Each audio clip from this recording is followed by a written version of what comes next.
ঝিলের ধারে রাজা বীর তার কন্যাকে নিয়ে বসে আছেন, আর রাজকুমারী বেদিকা পানিতে পা ডুবিয়ে জল নিয়ে খেলছে। আরে রাজকুমারী, আরে এবার তো থামো। চলো, আর কতক্ষণ পানিতে খেলবে? চলো, উঠে এসো, উঠে এসো।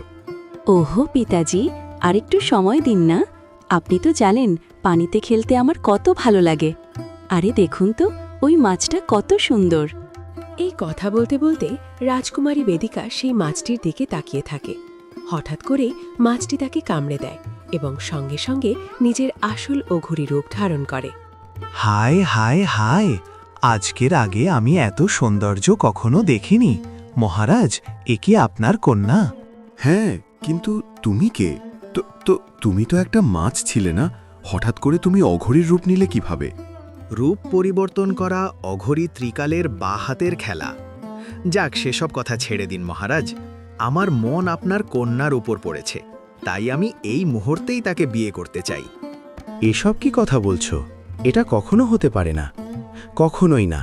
আমরা আমাদের কন্যার বিয়ে তোমার মতো নিজ অঘোরীর সঙ্গে কোনো দিনই দিতে পারি না। ভালো, যদি আপনি আপনার কন্যার বিয়ে আমার সঙ্গে না দেন, তাহলে আমি একে আর কারো সঙ্গে বিয়ে করার যোগ্যও রাখব না। তাই আমি একে অভিশাপ দিচ্ছি, এই মুহূর্তেই সে সোনার মূর্তিতে পরিণত হবে। এই কথা বলেই অঘোরী ত্রিকাল অভিশাপ দেয়। সঙ্গে সঙ্গেই রাজকুমারী বেদিকা সেখানে দাঁড়িয়েই সোনার মূর্তিতে পরিণত হয়ে যায়। এই দৃশ্য দেখে রাজা কান্নায় ভেঙে পড়ে।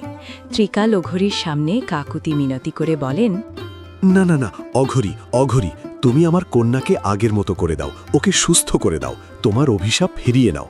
চাইলে আমাদের মূর্তি বানিয়ে দাও, কিন্তু আমার কন্যাকে ঠিক করে দাও, ওকে ঠিক করে দাও, ঠিক করে দাও। এখন অনেক দেরি হয়ে গেছে মহারাজ।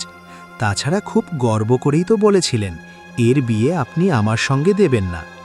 যাই হোক, এখন যে 3টি প্রশ্নের ধাঁধার সমাধান করতে পারবে, একমাত্র সেই রাজকুমারী বেদিকাকে এই অভিশাপ থেকে মুক্ত করতে পারবে। একমাত্র সেই মুক্ত করতে পারবে। এই কথা বলে ত্রিকাল অঘোরী আবার মাছের রূপ ধারণ করে ঝিলে কোথাও মিলিয়ে যায়। আর রাজা তার কন্যাকে সোনার মূর্তিতে পরিণত অবস্থায় দেখে অঝরে কাঁদতে থাকেন। এরপর তিনি মন্ত্রীকে বলেন, মন্ত্রীজি, সারা রাজ্যে ঘোষণা করিয়ে দিন, যেই আমার কন্যাকে বাঁচানোর জন্য 3টি ধাঁধার সমাধান করবে, পুরস্কার হিসাবে আমরা তাকেই এই রাজ্যের রাজা বানাবো। জি মহারাজ, আমি এখনই যাচ্ছি। এই কথা বলে মন্ত্রী রাজ্যে বেরিয়ে পড়েন এবং সর্বত্র সেই ঘোষণা প্রচার করেন।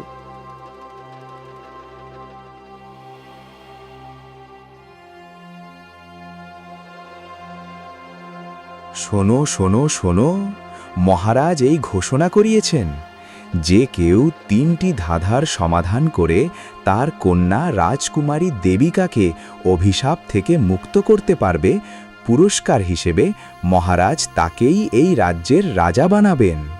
কি বলছো? সত্যি নাকি? মানে যেই 3টি ধাঁধা সমাধান করবে তাকেই রাজ্যের রাজা বানিয়ে দেবেন? হ্যাঁ হ্যাঁ হ্যাঁ, একদম ঠিক।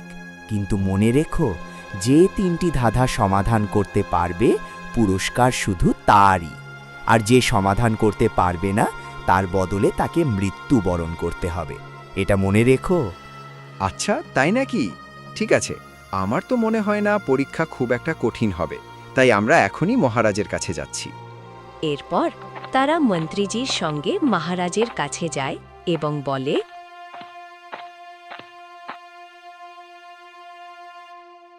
প্রণাম মহারাজ, আমি আপনার 3টি ধাঁধা সমাধান করার জন্য প্রস্তুত। আচ্ছা ঠিক আছে, কিন্তু তুমি তো জানো, যদি ধাঁধা সমাধান করতে না পারো তার বদলে তোমাকে মৃত্যুদণ্ড দেওয়া হবে। হ্যাঁ হ্যাঁ, জি মহারাজ, তাতে কি সমস্যা? একদিন তো যেতেই হবে। তবে আমার নিজের ওপর ভরসা আছে, আমি ওই 3টি ধাঁধাই সমাধান করতে পারবো। এখন বলুন, ধাঁধাগুলো সমাধান করার জন্য আমাকে কোথায় যেতে হবে? আচ্ছা শোনো, তোমাকে দিব্যলোক যেতে হবে। সেখানে তুমি একজন বৃদ্ধ লোকের দেখা পাবে। তিনিই তোমাকে ওই 3টি ধাঁধার কথা বলবেন। ঠিক আছে মহারাজ, আমি এক্ষুনি দিব্যলোকের উদ্দেশ্যে রওনা দিচ্ছি। এই কথা বলে ভোলা সেখান থেকে বের হয়ে যায় আর বিদ্যালকের দিকে রওনা দেয়। এরপর ভোলা সেখানে পৌঁছায়। সামনে সে দেখতে পায় এক বুড়ো কাকাকে। বুড়ো কাকা বলে, তাহলে তুমিই সেই ব্যক্তি যে আমার 3টি ধাঁধা সমাধান করতে এসেছো? হ্যাঁ কাকা, আমি। বলুন কাকা, আপনার 3টি ধাঁধা কি, যাতে আমি তাড়াতাড়ি সমাধান করতে পারি? কারণ আমাকে তো তাড়াতাড়ি রাজাও হতে হবে। রাজ্যের অনেক কাজ, রাজ্য সামলানোর দায়িত্ব। রাজা হওয়ার পর তো অনেক দায়িত্ব থাকবে আমার উপর। তাই দয়া করে তাড়াতাড়ি প্রশ্ন করুন। মনে করুন আমি তো প্রায় আধা রাজই হয়ে গেছি। শুধু উত্তর দিলেই সরাসরি সিংহাসনে বসব। বলুন, মানে প্রশ্ন করুন। আচ্ছা, সত্যি কি তোমার মনে হয় তুমিই রাজা হবে?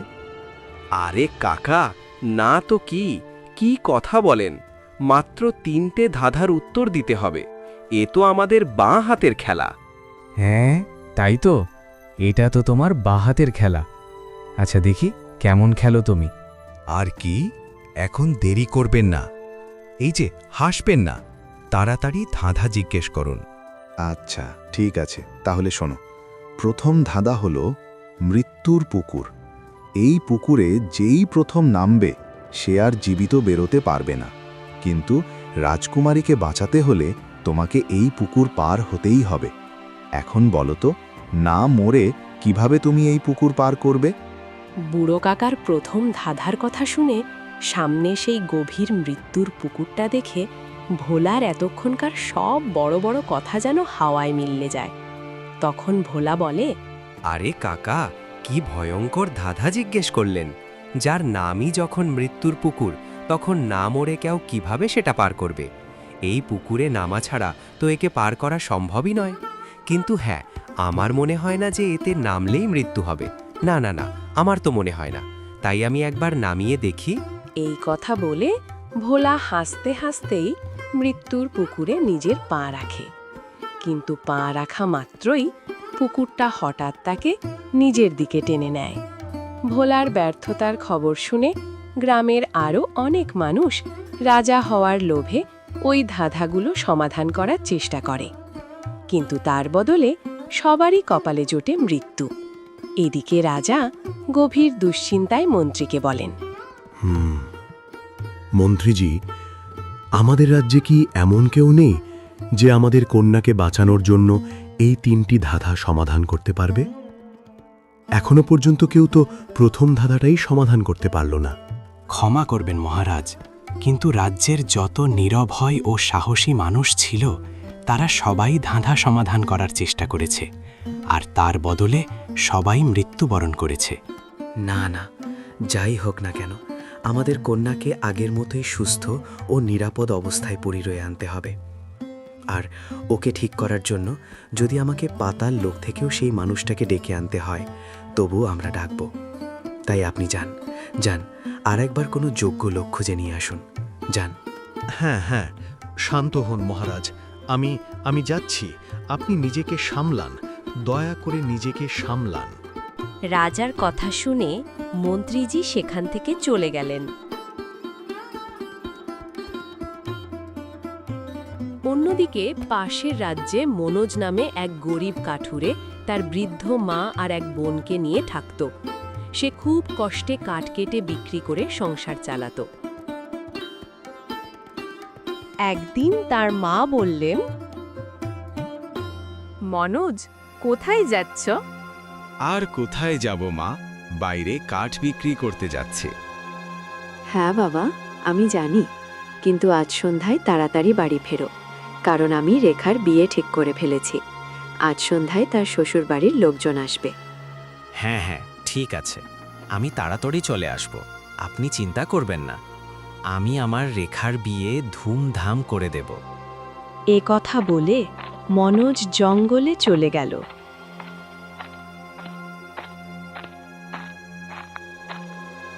জঙ্গলে কাঠ কাটতে কাটতে সে ভাবতে লাগলো, কসম করে বলছি, আমি তো মাকে কথা দিয়ে ফেলেছি, কিন্তু এত টাকা আমি কোথা থেকে আনব যাতে রেখার বিয়ে দিতে পারি?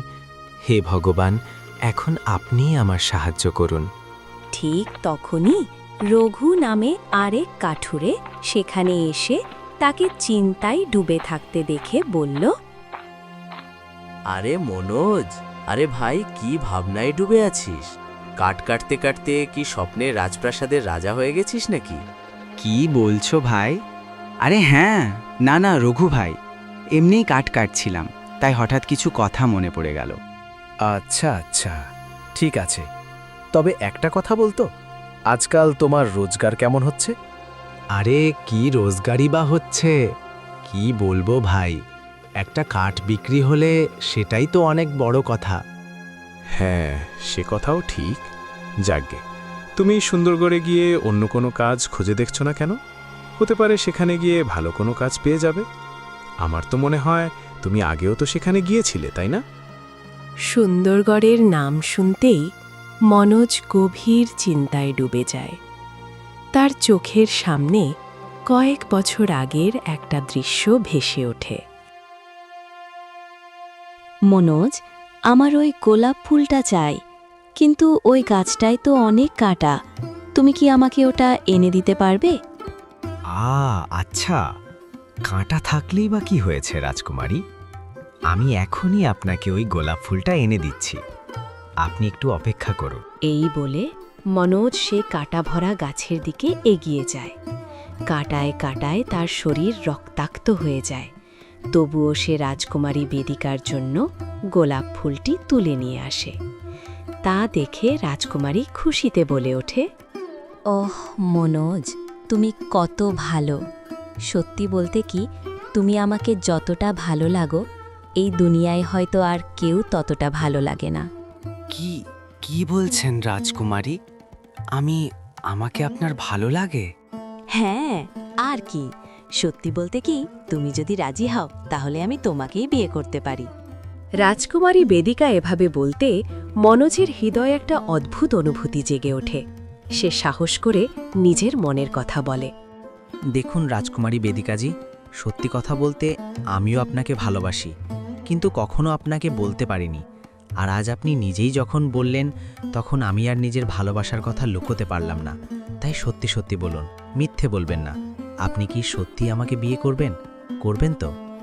মনোজ এই কথা বলতেই হঠাৎ সেখানে রাজা বীর এসে উপস্থিত হন। তাকে দেখে রাজকুমারী ব্যঙ্গ করে হেসে বলে, কি, তুমি নাকি আমাকে ভালোবাসো আর আমাকে বিয়ে করতে চাও? বাহ, কখনো নিজের দিকে তাকিয়ে দেখেছো তুমি কি? হ্যাঁ, একেবারে তুচ্ছ এক সৈনিক, আর আমাকে বিয়ে করার স্বপ্ন দেখছো? কিন্তু রাজকুমারী, আপনি তো একটু আগেই বলেছিলেন যে আমি আপনাকে ভালো লাগে আর আপনি আমাকে বিয়ে করতে চান। আমি তোমার মতো 2 টাকার সৈনিককে বিয়ে করব? আমি তো তোমার সঙ্গে মজা করছিলাম, আর তুমি সেটাকেই সত্যি ভেবে বসেছো। বাহ, এটাই হয় তোমাদের মতো গরিব ভিখারিদের চিন্তাধারা। ধনী হওয়ার জন্য কি না করতে পারো। আরে, তোমার যোগ্যতা আছে আমার সঙ্গে বিয়ে করার? রাজকুমারী বেদিকার এই কথায় রাজাও রেগে গিয়ে বলেন, কন্যা, এই নীচ আর ধূর্ত লোকদের কাজই হলো এমনই প্রতারণা করা। এখান থেকে চলে যাও, এর আগেই যে আমরা তোমাকে কোনো বড় শাস্তি দিই, কারণ আমরা আমাদের কন্যার বিবাহ তোমার মতো 2 টাকার নীচ মানুষের সঙ্গে নয়, বরং এমন কোনো রাজপুত্রের সঙ্গে দেব যার সঙ্গে আমাদের মেয়ের জুটি মানায়। বুঝলে? এখান থেকে বেরিয়ে যাও।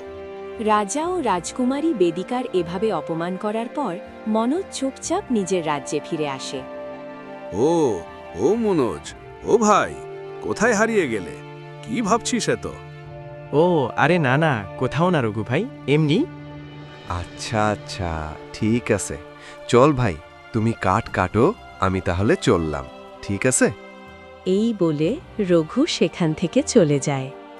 সন্ধ্যায় মনোজ যখন বাড়ি ফেরে, তখন নিজের কাঁদতে থাকা বোনকে দেখে সে অবাক হয়ে যায়। এরে, কি হয়েছে মা? রেখা কাঁদছে কেন? আরে, নিজের মায়ের কাছে না জিজ্ঞেস করে আমাদেরই জিজ্ঞেস করো বাবা। হ্যাঁ কাকা, কি কথা বলুন না। আরে মনোজ বাবা, আমরা তো শুধু এতটুকুই বলেছি, দেহজ হিসেবে একটা বলদ গাড়ি আর 1 বিঘা জমি দিলে তোমাদের বোনের বিয়ে হবে। কিন্তু তোমার মা এটাকে খুব বেশি বলে মনে করছে। এখন বলো তো বাবা, আমরা কি বেশি কিছু চেয়েছি? শেষ পর্যন্ত এসব তো তোমরাই তোমাদের মেয়েকে দেবে, তাই না? আর আজ যদি এই সামান্য জিনিসগুলো দাও, তাহলে আমাদের ছেলে তো সারা জীবনের জন্য তোমাদেরই হয়ে যাবে। এটাও তো একটু ভাবুন কাকা, আপনি আপনি এসব কি বলছেন? আপনি তো জানেন আমাদের অবস্থা এমন নয় যে আমরা রেখাকে কিছু দিতে পারি। এটাও তো একটু দেখুন। হ্যাঁ হ্যাঁ, ঠিক আছে ঠিক আছে, যখন দিতে পারো না তখন ডেকেছ কেন? আরে দেওয়ার মতো সামর্থ্যই যদি না থাকে তাহলে বোনের বিয়ের কথাই বা ভাবছ কেন? নইলে চল সবাই এখান থেকে চলে যাই, এই ভুখানাঙ্গা লোকগুলোর কাছে কিছুই নেই। আরে আরও বড় বড় সম্বন্ধ আসবে, চলো। এই বলে হরিয়া মনোজের দারিদ্র্য নিয়ে ঠাট্টা করে নিজের পরিবারকে সঙ্গে নিয়ে সেখান থেকে চলে যায়। আর মনোজ এত অপমান সহ্য করতে না পেরে মনে মনে একটা দৃঢ় সিদ্ধান্ত নেয়। তারপর সে তার মাকে বলে, আচ্ছা মা, আমি সুন্দরগড় যাচ্ছি। হয়তো এবার ভগবান আমার উপর দয়া করবেন, আর আমি এমন যোগ্য হতে পেরোব যে আমাদের দারিদ্র্য দূর করতে পারব। আমি যাচ্ছি। এই কথা বলে মনোজ সুন্দরগড়ের উদ্দেশ্যে রওনা হয়ে যায়। অন্যদিকে রাজা মন্ত্রীকে ডেকে বলেন, মন্ত্রীজি, কি আমাদের রাজ্যে আর কোনো নির্ভীক, সাহসী ও বুদ্ধিমান মানুষ বেঁচে নেই, যে একটা ধাঁধার সমাধান করে আমার কন্যার অভিশাপ দূর করতে পারবে? মহারাজ ক্ষমা করবেন, কিন্তু এখন আমাদের রাজ্যে এমন কেউ নেই যে রাজকুমারীকে তার অভিশাপ থেকে মুক্ত করতে পারে। কারণ যারা যারা এই চেষ্টা করেছে তার বদলে তাদের মৃত্যু হয়েছে। এসব দেখে গ্রামের সব মানুষ ভয়ে পিছিয়ে গেছে। তাই মহারাজ, এখন আর কেউই রাজকুমারীর সাহায্য করতে রাজি নয়। এটা হতে পারে না। না মন্ত্রীজি, কাউকে না কাউকে তো আমার কন্যাকে বাঁচাতেই হবে, নইলে আমি এই পুরো রাজ্য ধ্বংস করে দেব আমি। আচ্ছা ঠিক আছে, শান্ত হন মহারাজ, দয়া করে রাগ করবেন না। আমি আবার চেষ্টা করব। এই কথা বলে মন্ত্রী সেখান থেকে চলে যান। এরপর তিনি গ্রামে আবার ঘোষণা দিতে শুরু করেন। সেই ঘোষণা শুনে গ্রামের মানুষজন নিজেদের মধ্যে ফিসফিস করে কথা বলতে থাকে। এদিকে 3 দিন ধরে না খেয়ে না পান করে কাজের খোঁজে ঘুরতে থাকা মনোজ তাদের কাছে গিয়ে বলে, ভাই, এখানে কি আমাকে কোনো কাজ দেওয়া যাবে? আরে ভাই, আমরা তোমাকে কি কাজ দেব? এখানে কোনো কাজ নেই, যাও এখান থেকে চলে যাও, আমাদের কাছে কোনো কাজ নেই। আচ্ছা শোনো, এটা বলো তো তুমি কে? কারণ তোমাকে তো আগে কখনো দেখিনি। হ্যাঁ, আমি পাশের গ্রাম থেকে কাজের খোঁজে এসেছি, আর 3 দিন ধরে না খেয়ে না পান করে আছি। আমার থাকার জায়গা নেই, খাবারও কিছু নেই, তাই আমাকে অন্তত একটা কাজ দিন। দেখো ভাই, না, আমাদের কাছে কোনো কাজ নেই। তাছাড়া আমরাও নিজেরাই খুব বিপদে আছি। এক তো মহারাজ আমাদের খাওয়া দাওয়া সব বন্ধ করে রেখেছেন। তো গাইস, তোমাদের কি মনে হয় আমি কি কোনো কাজ খুঁজে পাবো? আর পেলেও আমি কি কাজ পাবো? নাকি তারা আমাদেরকে রাজার কাছে পাঠিয়ে দিবে রাজার ধাঁধার সমাধান করার জন্য? তো সেটা দেখার জন্য তোমাদেরকে দ্বিতীয় পর্ব দেখতে হবে, আর দ্বিতীয় পর্ব আরও অনেক বেশি মজাদার হতে চলেছে। তাই তোমরা কেউ দ্বিতীয় পর্ব মিস করলে চলবে না। সবাই দ্বিতীয় পর্বের জন্য কমেন্ট করো। এই ভিডিওতে 500 কমেন্ট এবং 10,000 লাইক করতে পারলে তোমাদেরকে দ্বিতীয় পর্ব দেওয়া হবে।